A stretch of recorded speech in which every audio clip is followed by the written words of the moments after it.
But I know one thing they love about me is my physicality, my dedication, my energy, how hard I play every time I step on the floor, and I think that's something that they think is a winning factor coming up to those teams.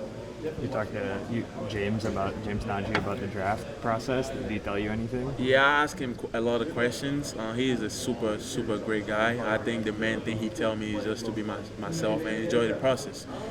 Don't take it lightly or don't take anything for granted. Just having fun with it. What was it like when he came to the team, knowing that someone who went through that experience already is coming in and already got drafted?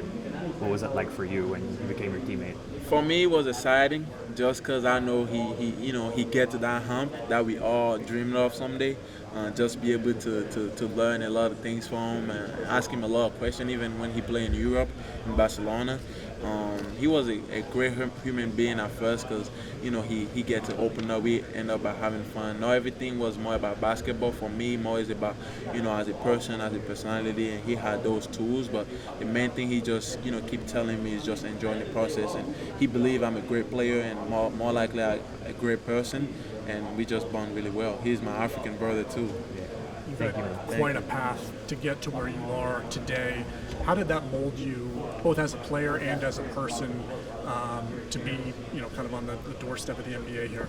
I would say he's more likely about things that I've gone through in life. I feel like we all have a different story, but I feel like mine is pretty unique. Things that I've gone through in life. I don't know if you all heard about it before, but like nobody in my family wanted me to play basketball at first. I have to fight through all those stuff. So those kind of character, I can't take it lightly. Every time I step on the floor, and just not for me.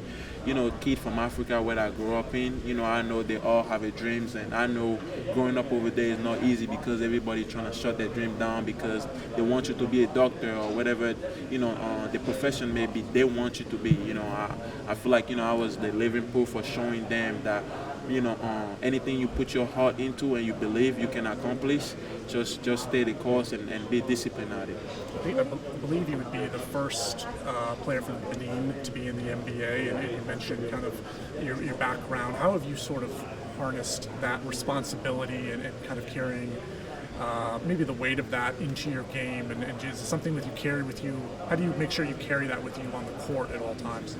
I think it's a pride thing, to be able to let everybody know where I come from.